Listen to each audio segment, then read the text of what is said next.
kamu menggunakan hijab, tapi di sisi lain kamu kan mempertunjukkan aurat kamu kan, merendahkan nilai hijabnya sendiri. Mungkin nggak seperti itu? Menurut kamu kayak gimana, Clint? Ya itu kan ya balik lagi ya, itu pandangan-pandangan orang. Itu mungkin kalau mungkin menurut orang seperti itu kan, ya menurut aku sih ini masih wajar-wajar aja.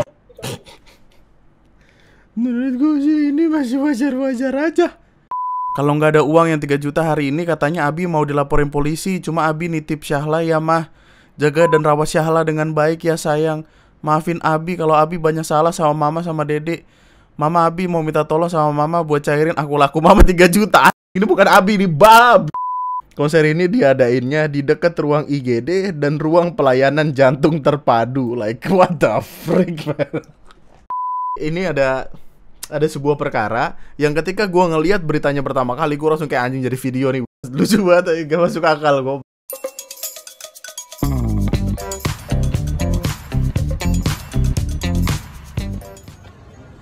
Ya, hai, selamat datang di video gue kali ini dan selamat datang kembali di TNM. Selamat datang kembali di pembahasan lainnya akan apa-apa yang terjadi di sosial media. Dan biar gue mulai semuanya dengan ngasih tahu lu, kalau misalkan ada temen lu yang terjerat pinjol, terjerat kripto-kriptoan terus rugi segala macem, saran gue lu ingatkan baik-baik, tapi kalau nggak bisa jauhin. Karena apa?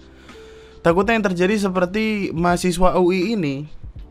Jadi seperti yang lu tahu, ada berita tentang pembunuhan yang terjadi sama salah satu mahasiswa UI. Dan ini ngebikin orang-orang marah banget karena perkaranya tuh si temennya ini nggak salah apa-apa, si adik tingkatnya ini nggak salah apa-apa.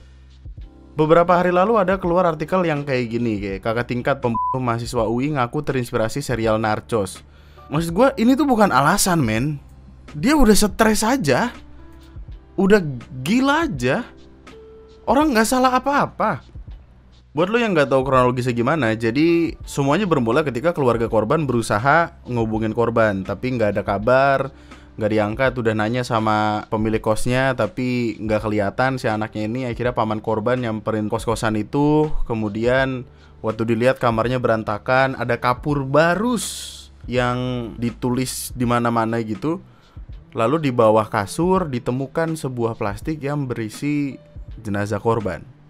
Cuma butuh 3 jam polisi nangkep pelaku. Dan setelah dicari tahu lagi, ternyata pelaku ngelakuin itu karena dia rungkat. Dia hilang duit kayak 80 jutaan. Itu cukup banyak lah intinya. Karena perkara kripto-kriptoannya dia yang gagal. Gue gak tahu ini kripto jenis apa. Entah semacam trading tai kucing itu atau gimana, gue gak paham. Tapi dia rungkat banyak, terus dia pinjol, tapi pinjol pun dia tidak bisa ngebayar. Sampai akhirnya dia kalap, dia ngebunuh adik tingkatnya untuk ngambil barang-barang berharganya kayak MacBook, HP, dan segala macamnya. Inti dari perkaranya sendiri adalah, men, kalau bisa jauhin orang-orang kayak gini, men. Dia tuh nggak ada alasannya. Dia bilang kayak, saya tidak ada masalah dengan korban, tidak ada dendam, karena saya sudah putus asa juga. Rencana baru muncul pas saya nganter pulang di hari Rabu sebelum kejadian. Nggak ada intensi yang gimana-gimana banget awalnya. Ini serem banget, men. Kalau dipikir-pikir tuh kayak mereka berani bahkan untuk ngelakuin mostly apapun untuk menyelamatkan diri mereka sendiri tanpa ngelihat orang lain gitu loh. Rugi 80 juta karena kripto dan terlilit pinjol. Astaga. Come on. Gue gak tahu ya ini consider sebagai pembunuhan berencana atau enggak. Tapi kalau iya, ancaman hukuman maksimalnya adalah seumur hidup atau 20 tahun. Gak tahu nanti putusan hakimnya gimana. Ini serem banget ya. Di beberapa artikel yang gue baca sempat ada cerita kalau dia itu ketakutan. Dia tuh kayak dihantui gitu selama beberapa hari sampai akhirnya barang-barang korban gak jadi dijual sama dia. Tapi kan tetap aja ya, kenapa lu gak pikirin itu dari awal? Goblok aja. Slot mulu, judi mulu, bawa-bawa narcos lagi, tai. Buat apa nih? Hubungannya apa? Nggak semua orang habis nonton Breaking Bad tiba-tiba bikin sabu, Bang. Nggak gitu. Kenapa sih? Terus nih, ini masih ada sangkut pautnya nih. Perkaranya sama-sama perkara judi juga. Ada seorang istri cerita tentang perkaranya di TikTok. Cerita tentang suaminya yang rungkat abis-abisan. Sampai ada di titik dimana si suaminya ini pinjol, bukan pinjol siapa, ngambil Shopee Pay Later gitu, Shopee pinjam gitu. Kemudian BPKB mobil digade, sertifikat rumah digade, ngutang nenek 22 juta deh. BPKB motor semua digade. Akhirnya ya diceraiin sama istrinya. Semua terjadi karena apa? Karena selalu tolol.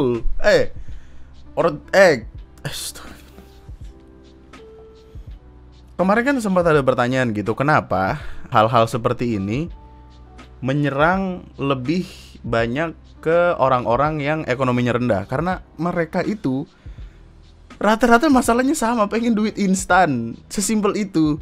Tapi dunia tidak sebaik itu, Ferguson, abang.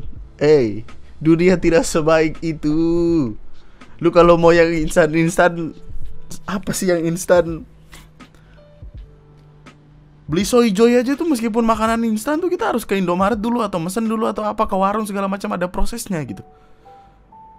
Indomie juga dibikin dulu, masaknya juga kurang lebih 3 menit sama semua. Baru ngerasain makanan enak, kayak kenapa sih? Kalau nggak ada uang yang 3 juta hari ini, katanya Abi mau dilaporin polisi. Cuma Abi nitip Syahla ya mah.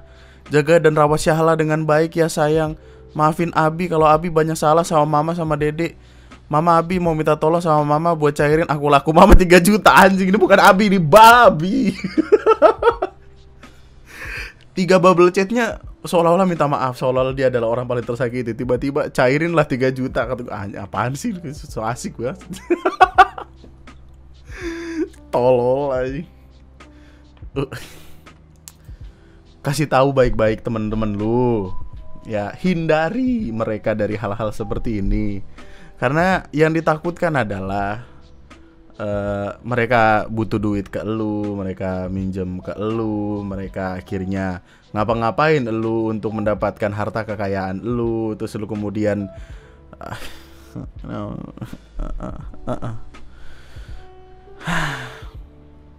berapa banyak ya cerita yang gue dapat tentang perkara perslotan ini. Email malam minggu udah banyak ngebahas tentang orang-orang rungkat ini. Bahkan di Facebook ada grup Facebook ibu rumah tangga yang membahas tentang permasalahan keluarganya, di mana si suami ini maksain diri nggak punya duit tapi pengen main slot. Alasannya apa? Alasannya supaya cepet kaya. Kata gue, ngepet aja loh ada prosesnya. Melihara tuyul lo harus semedi di gunung. Aneh banget anjing. Lu tuh cuma bermain dengan keberuntungan lu semu, hampa. Nih yang cerita tadi, akun tadi Indri FTRY_. Awal tahu dia main slot karena pas Natal tahun kemarin tiba-tiba ada paket. Ada paket buat dia dan ternyata itu hampers Natal jadi judi online. Gokil. Lu bisa bayangin lah ya. Harusnya dia tuh sudah bermain berapa lama, udah kenal sama admin ini itunya kayaknya, sampai akhirnya dapat hampers. Gua lo nge YouTube-nya berapa tahun kok kagak dapat hampersnya Acan gitu sih. Kenapa bandingin sama gue? Anjing gak masuk akal sih. Ini dia paket hampers Natalnya, rugi ratusan juta, cuma dapat hampers makanan kering doang ya. Men, lu kalau mau dapat cerita-cerita kayak gini, lu ke Facebook, lu cari aja rungkat atau grup sadar dari judi online gitu-gitu. Lu akan banyak menemukan komen-komen yang kayak kemenangan paling tinggi adalah berhenti gitu-gitu. Seru-seru ngeliatnya, seru. Tidak ada yang lebih menarik daripada belajar dari kesalahan orang lain. Totalnya berapa mbak kalau dihitung? Kayak tetangga saya mbak, kasihan anaknya baru lahir dan sekarang cerai, padahal kerjanya udah mapan, malah habis sampai 800 juta. Goblok aja. Dari yang gue tahu ya, dari yang gue tahu gini, orang main pengen dapat duit instan, kemudian mereka hilang banyak, mereka bermain lagi untuk mengembalikan kehilangan uang tersebut, sampai akhirnya mereka semua meningsoy karena makin banyak hilangnya, terus sampai ada di titik mereka kayak kalau mau hancur sekalian, kalau mau mati sekalian, udah kayak gitu, rata-rata gitu. Mau lihat manusia nggak tahu diri, nggak punya malu nggak? Dri, jangan pernah mutusin silaturahmi antara cucu sama kakek neneknya, biarpun kesalahan ada di bapaknya. Ya Allah. Baru dah habis itu baru. Nah, iya juga. Lu udah ngeliat nih apa ini tadi? Gue pengen ngebahas tentang perkara ini, lupa gue. Di trending Twitter gue, Trends for You-nya gue, nama Oklin itu sedang trending di Indonesia karena apa? Karena ini. Jadi gue kayaknya sempet deh ngebahas dia yang makan es krim di Bali gitu, yang mana es krimnya tuh bentukannya bentukan titit gitu. Cukup dipertanyakan kenapa produk es krimnya demikian. Tapi gue lebih mempertanyakan Mbak ini karena apa? Karena cara dia membuat video-video, membuat konten-konten di sosial medianya itu lebih terlihat seperti berusaha sedang menggugah seseorang dan kemudian mengambil followers, likes, komen dan segala macam dari itu untuk dijadikan promosi-promosi dan dijadikan uang pada akhirnya. Oh iya, gue lupa. Video yang gue maksud tuh ini. Kalau ini Jadi ya tipikal kocak-kocakan, clean mau nggak? nggak jelas aja. Ini clean. Kalau ini clean.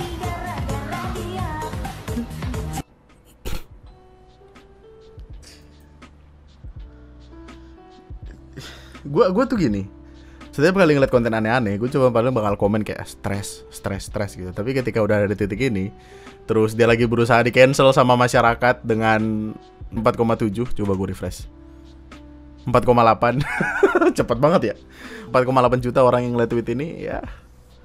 Jadi terlihat seru gitu, kayak lu harus tahu men apa yang lagi kita omongin men. Kita lagi mempermasalahkan sebuah personality di sosial media di mana dia merendahkan hijab yang mana dijadikan acuan untuk orang-orang Indonesia kalau itu adalah pakaian muslim.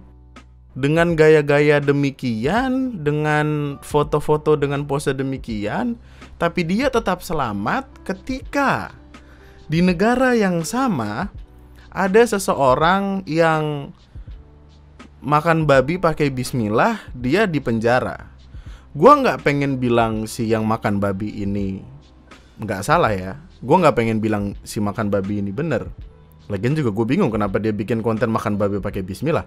Tapi yang orang-orang keselin adalah, bukankah ini 11-12 dengan apa yang dipermasalahkan sama orang-orang yang membenjarakan si yang makan babi pakai bismillah itu gitu loh. Itu yang jadi pertanyaan orang-orang. Saya mah melihat-lihat saja. Saya mah mencari keseruan dari berantem-berantemnya orang gitu.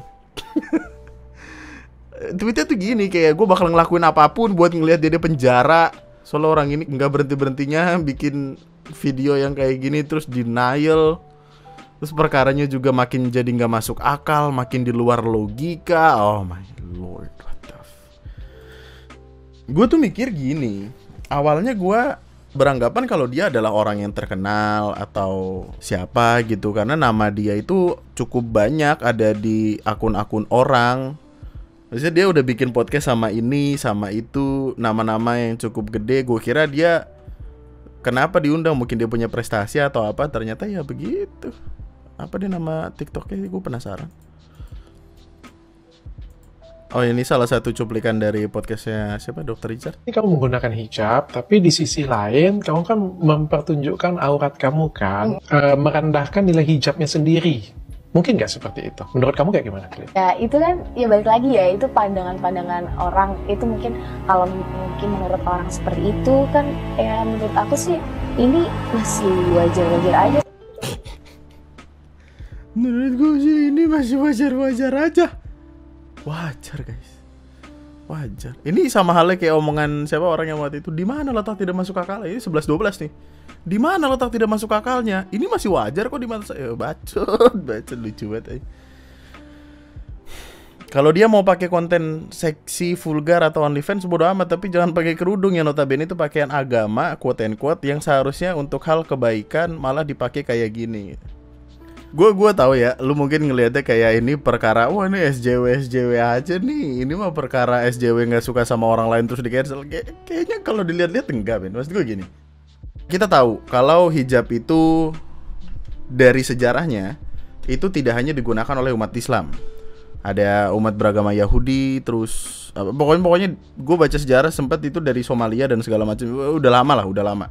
Tidak hanya digunakan sebagai orang Islam, tapi di Indonesia yang merupakan negara nomor 1 dengan penduduk muslim terbanyak, apakah wajar gitu? Ini kan pada akhirnya udah jadi kelihatan kayak orang kagak pakai baju aja gitu kan. Terus itu lu pakai baju ngetat-ngetat tuh apa? Terakhir gua ngelihat kayak gini di sekolah langsung digentak sama guru gua. Aduh. Emang nggak ada baju yang longgaran dikit gitu, gue pikir. Lu tau gak sih, sosial media itu adalah tempat yang sangat kontradiktif gitu. Maksudnya ketika lu ngeluarin opini lu A, orang pasti akan punya opini B untuk mengcounter itu gitu. Kayak katakanlah gini, orang lagi mengomentari tentang pakaian seseorang. Karena pakaian kayak gini, quote and quote, dinilai yang rada wadaw gitu lah. Tapi di sisi lain orang bakal ngomong kayak, kenapa lu ngatur-ngatur cara berpakaian seseorang kan gitu. Pasti akan ada yang gitu kan. Dan perdebatannya tidak selesai gitu. Tapi kalau ngelihat kayak gini, my lord, emang gak ada yang lebih longgaran dikit. Udah sesimpel itu doang sih. Gue pengen lu tahu tentang perkara dia lagi berusaha di cancel sama orang di Twitter karena perkara dia yang sudah tidak masuk akal memasukkan perkara ini ke sosial media, terlihat seperti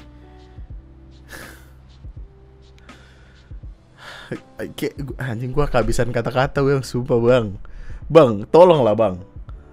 Aduh. Sebagai muslimah gue sangat menghormati perempuan yang sudah berhijab karena istiqomah itu susah, banyak godaannya.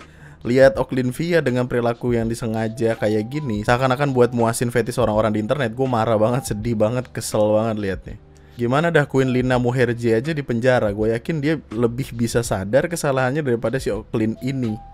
Ya kan, orang pasti ngebandinginnya sama Lina Muherje yang makan babi pakai bismillah itu. Hai, sederhananya dia gara-gara hijabnya aja sih, iya kan? Jadi kalau dia tidak menggunakan hijab tersebut lalu dia pose-pose seksi, udah banyak orang di Instagram dan TikTok yang melakukan itu dan mereka dipandangnya kayak ya udah aja gitu. Ini karena di kita itu masih banyak orang yang berpikiran kalau ya hijab itu adalah bagian dari agama, maka hormatilah. Gue pengen tahu tentang pendapat lu tentang perkara ini sih, cuman gue nggak paham. Perdebatannya selalu dua sisi, ada yang ngebela dia, ngapain lu ngatur-ngatur cara orang berpakaian, ada yang ngasih tahu dia kayak ngapain sih lu pakai baju kayak gitu. Dan asal lu tahu itu udah lama sekali, men, udah lama sekali itu dia kayak gitu. Ayolah feminis sih gitu. Iya, gue nggak tahu ya. Kalau kayak gini feminis dia akan berdiri di pihaknya si Oklin ini atau berdiri di pihak kayak ngapain lu ngatur-ngatur orang berpakaian gitu. Ya gue nggak tahu dah. Gue nggak tahu yang mana sih. Mari kita lihat perdebatannya akan menjadi sejauh apa ya. Karena cukup dipertanyakan. Nah, ini nih yang video dia makan es krim roti-roti titit ini. Astagfirullahaladzim. Istighfar. Hah. Ya Allah. Ini dia bikin konten-konten gym kayaknya lebih masuk akal daripada move on. Perkara selanjutnya datang dari salah satu rumah sakit yang ada di Pasuruan, Jawa Timur. Jadi ada sebuah rumah sakit yang mengadakan konser di halaman rumah sakit yang mana lokasinya tentu bersebelahan dengan orang-orang yang sedang sakit. Dan mereka menyelenggarakan konser dengan cadas sekali, dengan seru sekali.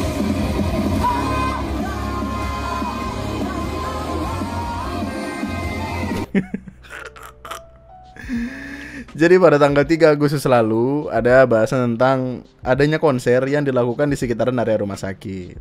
Konser diadakan rumah sakit itu ada di daerah Banggil, Pasuruan, Jawa Timur. Dan langsung rame diomongin sama masyarakat. Apalagi masyarakat Twitter ya. Karena apa? Karena ya perkaranya gak masuk akal. Kayak gak pernah denger gue seumur hidup gue ada sebuah konser diadakan di rumah sakit. Dan yang lebih membingungkan lagi adalah konser ini diadainnya di dekat ruang IGD dan ruang pelayanan jantung terpadu. Like what the freak, man? Gue gak tahu harus ketawa atau sedih aja. Gue lebih kesedih sih. Kok bisa ada orang kepikiran kayak gini gitu. Oke, kronologisnya gini. Konser itu diadakan pada tanggal 2 Agustus lalu. Diadakan sebenarnya merupakan serangkaian acara dari peresmian gedung rawat jalan, gedung yang baru di rumah sakit tersebut, dan launching logo baru rumah sakit yang ada di daerah Banggil tersebut. Konser ini dilakukan pada pukul 9 sampai 10 malam. Emang sejam doang. Tapi masalahnya kalau lu denger tadi, ini jam 9 dan 10 malam. Nggak pagi loh guys, malam. Kan itu harusnya sudah masuk jam istirahat pasien, ya nggak sih? Karena banyak komentar negatif dari masyarakat, pihak rumah sakit langsung mengklarifikasi kalau misalnya acara tersebut udah dirancang sama I.O. agar tidak mengganggu para pasien yang ada. Pihak rumah sakit bilang kalau saat konser dimulai, tim kita sudah mengecek gedung rawat inap dan alhamdulillah ternyata tidak mengganggu pasien dan pelayanan rumah sakit. Karena kalimatnya, pasien-pasien yang ada di ruang IGD dan ruang pelayanan jantung udah dipindahin ke gedung yang kedap suara. Kalimatnya demikian, dan tidak mengganggu. Kalimatnya demikian. Terus dia bilang gini, kegiatan itu memang untuk internal rumah sakit, tapi tidak menutup kemungkinan juga ada masyarakat luar yang ikut menonton. Jadi kayak ini bukan konser yang bertiket atau diundang orang-orang dari luar sengaja banyak. Enggak, ini cuma untuk peresmian, dihadiri sama orang-orang rumah sakit, dan wali kota sama bupati juga ada di situ. Yang gue garis bawain ini sih.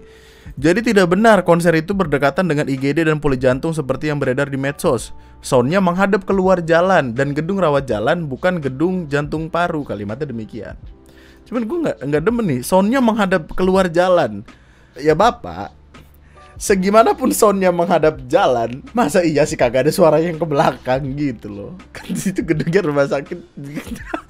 Kayaknya kalau gue nggak salah lihat gedungnya tuh kayak letter U gitu nggak sih, letter U. Terus si gedungnya ada di sini. Ya masa suaranya nggak kena sama sekali masuk ke dalam. Gue sih bingung. Seperti yang gue bilang tadi, acara dihadiri sama Bupati Pasuruan dan Wali Kota Pasuruan juga. Bupatinya juga sempat pasang badan bilang kalau misalnya acara ini ajang promosi buat rumah sakitnya juga. Terus tasyakuran atas beberapa pencapaian, termasuk buat nambah semangat para tenaga kesehatan yang udah bergelut selama COVID-19. Well, orang di sosial media menganggap tasyakurannya tidak perlu yang segininya sih. Kalimatnya gitu. Dari IG, Twitter yang gue baca tuh mereka bilangnya, tasyakuran kok bikin konser? Tasyakuran mah ngundang anak yatim ke atau kemana gitu, ke gedung lain yang jangan sampai mengganggu wilayah situ gitu kalimatnya. Cuman nggak tahu sih. Ada satu artikel di Detik yang mana gue nggak tahu ini dilebih-lebihkan atau enggak, cuman kalimatnya keluarga pasien marah. Keluarga saya sedang rawat inap di RSUD Banggil. Salah satu pasien rumah sakit tersebut juga marah dengan adanya konser yang menurutnya tidak lazim digelar di lingkungan rumah sakit. Gue aja nggak pernah kepikiran, bikin konser di mana rumah sakit sih. Nggak pernah denger seumur hidup gue ada kayak gitu. Cuman yang respect adalah dari pihak kotaknya. Pihak kotak sebagai band yang memeriahkan acara tersebut minta maaf dengan bilang kalau sebenarnya pihak kotak ini nggak tahu kalau panggungnya itu ada di rumah sakit. Pihak kotanya tuh bingung. Kotak itu kayak yang waktu nyampe sempet nanya kayak, ini aman, yakin ini nggak apa-apa. Terus pihak IO-nya bilang kayak nggak apa-apa gitu. Pihak penyelenggara menjamin bahwa segalanya sangat aman serta kondusif karena pasien terkondisi telah dipindah di gedung lain. Berulang kali kami cross-check dan menanyakan, pihak penyelenggara menjamin seutuhnya. Mendengar kalimat itu dari penyelenggara, kami cukup lega dan berusaha seprofesional mungkin untuk memenuhi kontrak untuk manggung ya, karena ada kontrak di sana, jadi mereka harus profesional di sana supaya nggak dikira sebagai artis yang mau menangnya sendiri gitu. Inisiatif kami minta untuk sound system diturunkan volumenya. Good job. Terus habis perform, tim yang di lapangan ngelapor kalau situasinya kurang nyaman. Akhirnya langsung motong song list, dipercepat manggungnya, dan sampai ada di titik dimana Tanti Kotaknya sendiri ke ruang rawat inap dan minta maaf secara langsung sama pasien-pasien yang ada di sana. Ini terjadi karena apa? Karena keanehan tentang siapa orang yang pertama kali memulai itu semua. Kayaknya kalaupun ada konser rada jauhan dikit bisa kali ya, kita pakai gedung serbaguna atau apa? Atau iya gimana juga ya? Menurut lu gimana cara terbaik untuk memeriahkan acara pembukaan gedung baru atau bikin acara untuk rumah sakit, itu menurut lu gimana? Gue sih mikirnya kalau kalimatnya tasyakuran ya udah ke anak-anak yatim, pengajian segala macam, gelar pengajian di situ, oke.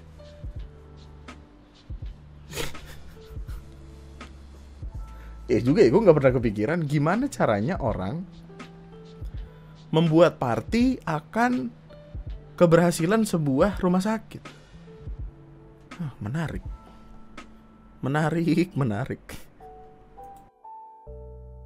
Tapi ya masalahnya sudah selesai, sepertinya sudah selesai. Orang itu dari tanggal berapa gitu. Wajib rotasi semua pengurus pejabat dan sudah. Emang gak punya empati sama pasien ya, pantas pelayanannya kayak gitu. Oh iya juga ya. Yang dipikirin orang-orang adalah kalau misalkan proses ini disebut sebagai ajang promosi rumah sakit, lah justru dengan jeleknya omongan di luar tuh jadi ngebikin rumah sakit ini takutnya malah nggak ada yang dateng gitu kan. Lah gimana? Kenapa nggak sekalian di ruang ICU, kan asik tuh, nakes joget-joget pasiennya sakaratul maut, astagfirullah. Kan bisa di hotel atau gedung ya bos. Oh satir, yang tadi satir. Paskes tapi tidak customer oriented, betul. Ya udahlah, perkaranya udah kelar. Ada bapak-bapak di sini. Gue lagi mempertanyakan ini sih, orang pertama yang mengeluarkan ide tersebut gitu. Pasti dia disalah-salahin kan. Lu sih goblok, nyaraninnya tolol anjing. Mana ada konser di rumah sakit. Lu gak denger sih. Padahal dia adalah orang yang kemarin gitu. Masa gak ada satupun orang di ruangan itu, di seluruh jajaran gitu, yang bilang kayak, bos, kita kan rumah sakit, orang butuh tenang, ngapain sih kita ada konser gitu.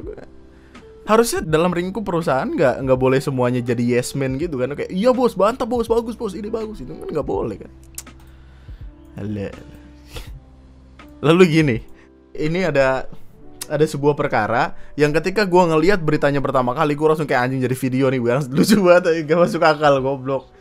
Jadi ada kades di desa Lontar, kecamatan Tirtayasa, Kabupaten Serang, Banten, yang ketahuan korupsi hingga mencapai angka 900 jutaan. Wow, sounds amazing. Ini kades loh, kepala desa yang mana mengetuai desa. Kalau di desa itu aja budgetnya bisa sampai 900 juta, hampir 1 miliar. Gimana yang di atas-atasnya bos? Wah, gitu. Nggak cuma itu, selain dia mengkorupsi 900 jutaan itu, dia mengaku uangnya itu digunakan untuk menafkahi 4 istri dan 20 anaknya. Gokil. Respect. Jadi kronologis kenapa akhirnya bisa ketahuan koruptor ini, karena Bapak Aklan ini kan mantan kepala desa di Desa Lontar, desa tersebut. Beliau menjabat dari 2015 sampai 2021. Nah, 2021 Aklan ini ingin mencalonkan diri lagi buat jadi kepala desa.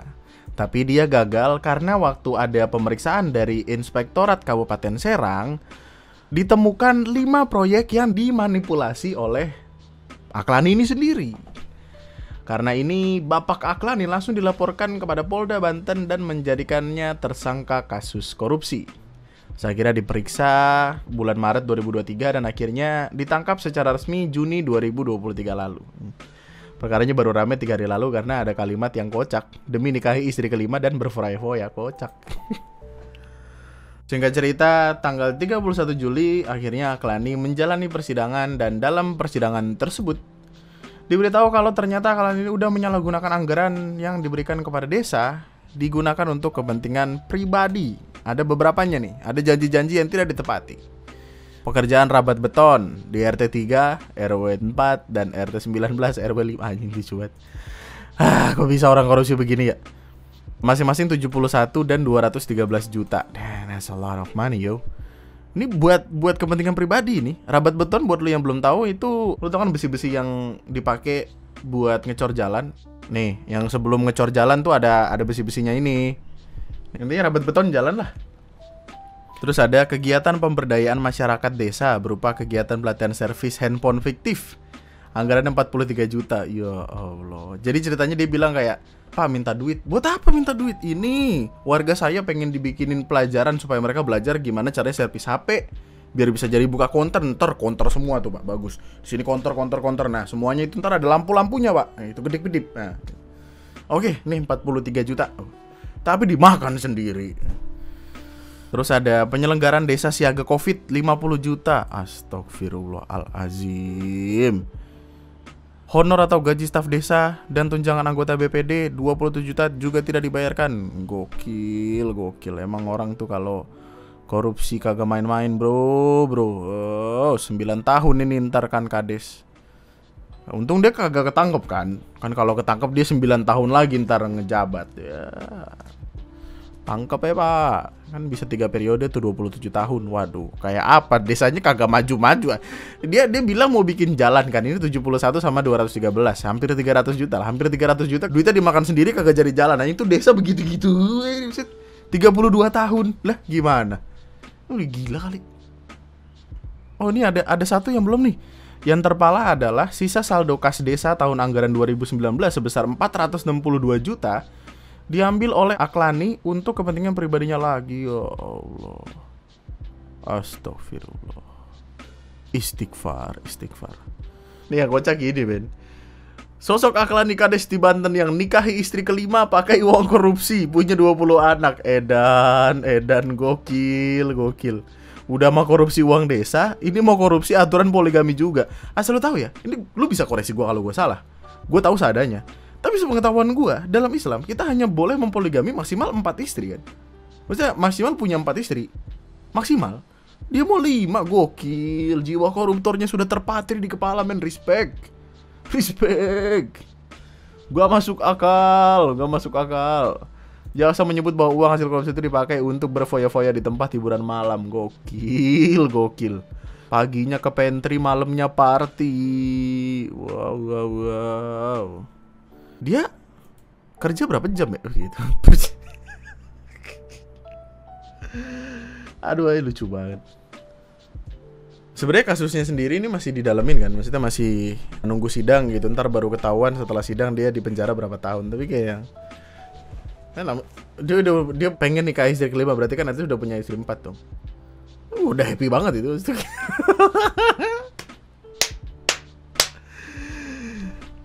Kalau gua nggak salah denger sih ya, kalau lu mau poligami kan harus mampu secara finansial, secara ini, secara itu. Tapi kan itu tulisannya kalau mampu. Kalau nggak mampu ya jangan sok dimampu-mampuin korupsi kan. Ya ampun. Nafsu elit, duit sulit, korupsi solusinya. Mantap. Ya gini udah tua bukannya meninggal malah korupsi, kenapa gitu? Wow. Tapi ya gue rasa itu aja dulu untuk pembahasannya kayaknya ya. Kita tunggu lagi perkara lainnya yang sekiranya lebih menarik. Gue pengen ngebahas yang perkara itu sih, gading. Jadi ditemuin ada gading gajah dari 800 tahun lalu apa kalau nggak salah, 800 atau 8.000 tahun lupa gue, yang ditemukan sama seseorang kemudian ditawar dengan harga 1 juta sama pemerintah. Orang-orang di komen pada marah-marah, gading 1 juta doang segala macam gitu. Tapi ya gue rasa itu aja. Kita ketemu lain kesempatan. Like, comment, subscribe. Nama gue Andri, sekian dan terima kasih semuanya. Selamat malam, bye-bye.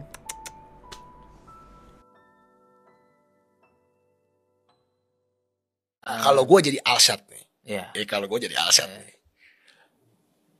gue akan ngomongnya begini. Sama kayak gue waktu itu gue ngomong begini. Gue kan mau nggak mau pelihara nih, ya kan? Mau nggak lu yang pelihara? Gue kasih buat lu free, tapi lu harus lepasin ke hutan. Lu yang... Gue kadang masih suka mempertanyakan ini deh. Kenapa sih harus ada konten-konten tentang hewan-hewan yang dilindungi? Takut sekali pembahasan apa ini. Karena lu tau gak, di Twitter aja ya ada buzzer-buzzernya sendiri loh. Serem banget kata gue.